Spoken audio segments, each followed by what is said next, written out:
years after construction started on the historic Churchill Downs paddock, we're finally seeing the finished product. It's our top story right now at 5. I'm Shay McAllister. And I'm Doug Proffitt. You may not recognize the place when you head out there for Derby 150. It was a $200 million project that started in 2022. And over the years, we have seen the state of the paddock change dramatically. The original one was built for the first Kentucky Derby, but it started changing to what we know today in the 1940s. From renderings to the final beam put in to last year's Kentucky Derby season, where the racetrack poured asphalt around the paddock just in time for crowds of people to gather around to watch the race. Now it's ready to go for Derby 150. WHAS11's Ian Hardwitt got a good look today.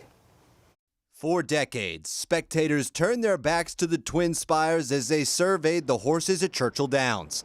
After 2 years of construction, the Majestic paddock now brings the iconic spires and athletic spectacle together. This paddock is 12,000 square feet, so it's more than twice the size of the old paddock.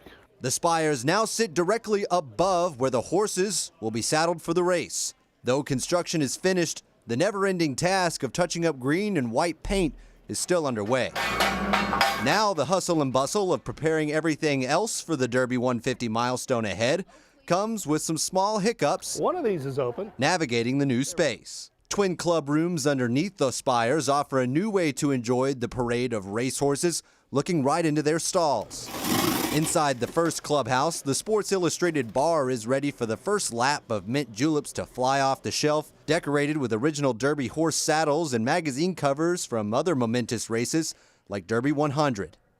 And on the other side of the horse tunnel that leads to the paddock, the Woodford Reserve Paddock Club shares more racing antiques on the wall, with the historic grandstand brick at the far end of the room exposed under skylight. And beneath all that, under dim lights. Even this secret underground bourbon tunnel is part of the paddock redesign. If you follow it all the way through, it'll take you back up to where you can see the horses stretching from the twin spires to even underground. This huge project took almost 300 people working daily to get it done in time for Derby. It's always fun when I hear my kids say, "Daddy built that." Project executive Jeff Palmquist is one of those 300 workers, a proud Kentucky boy, wearing a smile as he stood on the mark he's left on his home state's history. We did put in a lot of long days, had some short tempers, but we got her done, and I couldn't be happier. At Churchill Downs, Ian Hardwitt, WHAS 11, on your side.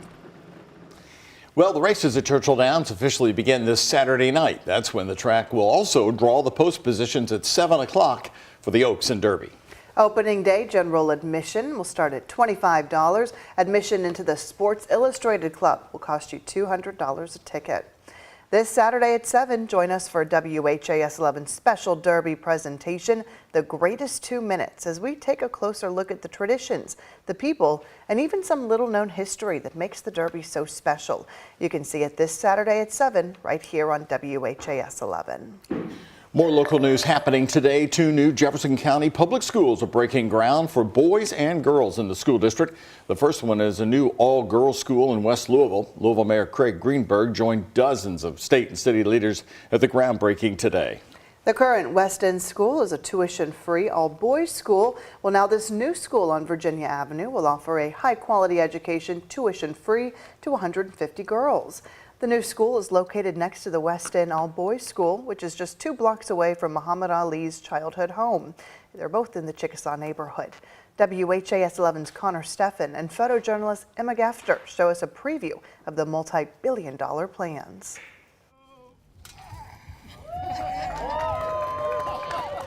And to promote investments in all of the 9 neighborhoods of West Louisville, to continue to invest in these neighborhoods that have been overlooked for far too long. It's a historic investment in a long underserved community. There's nothing like having access to better education right in your own backyard. Sitting right next to the current West End School, a tuition-free all-boys school. And it's so exciting to see that young women are now going to be part of this initiative and this important educational institution in our community. I am a winner.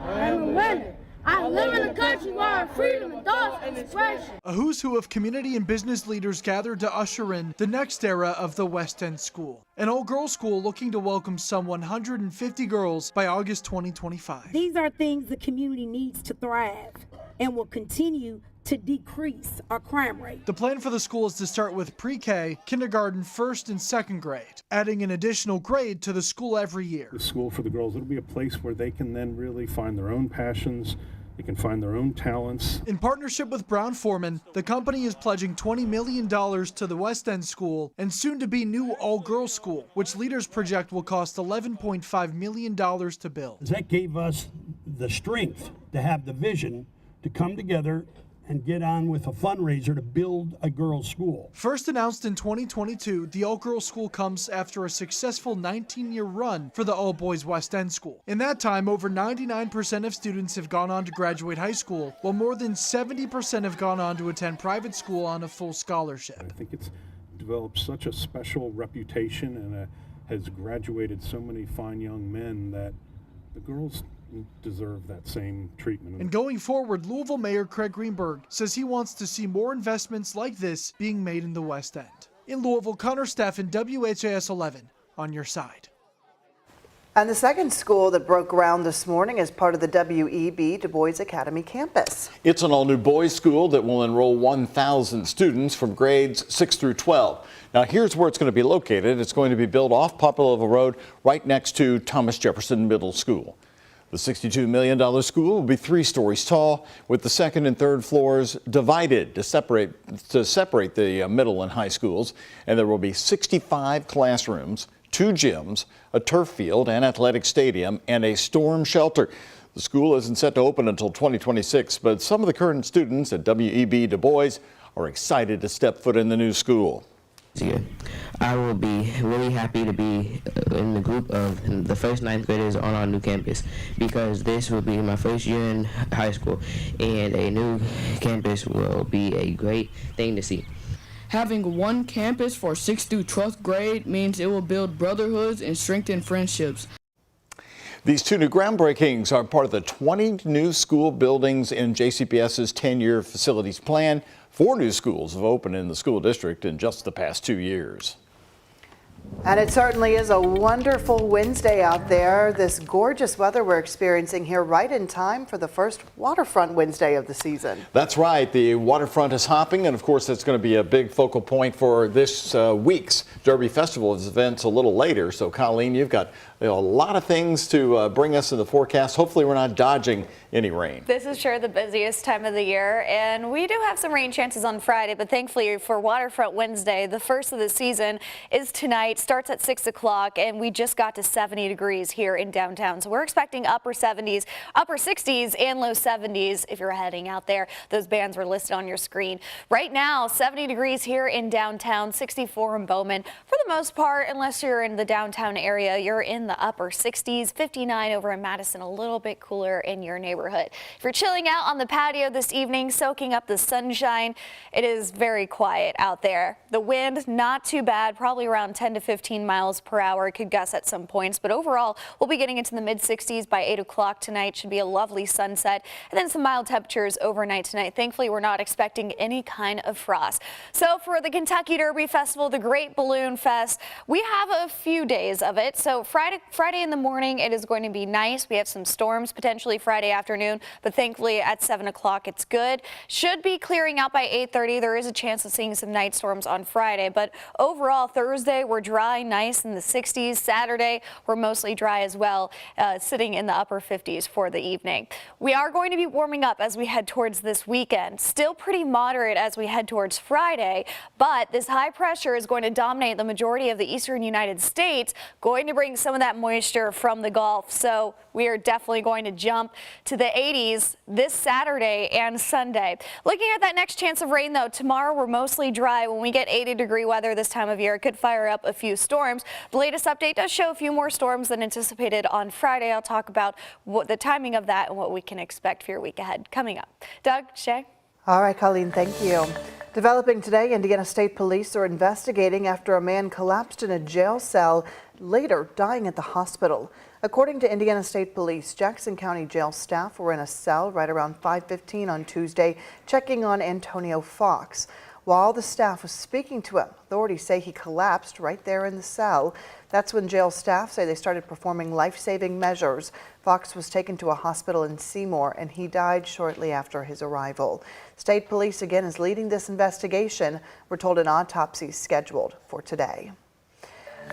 And today, a Louisville man was sentenced for a crash on the 2nd Street Bridge that killed 2 people in 2021. In court this week, Rashawn Mosley admitted to rear-ending a truck on the bridge, sending it right into a steel beam. The driver, Teddy Brock, died at the scene. The passenger, Joya Brock, was taken to the hospital. She also later died.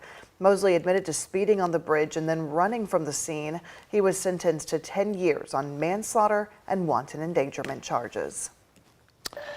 A woman connected to several bomb threats that happened across Louisville is now behind bars. Louisville Metro Police have charged 49-year-old Cassandra Muckle with several counts of terroristic threatening.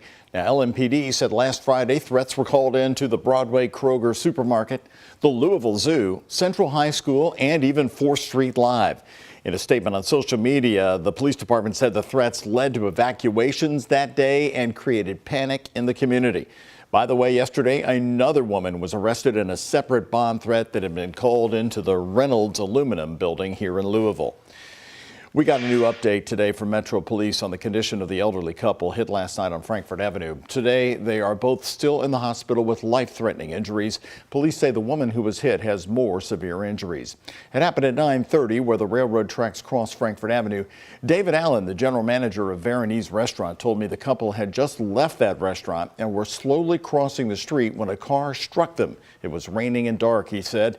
LMPD says the car's driver that hit them stayed at the scene and no charges are expected.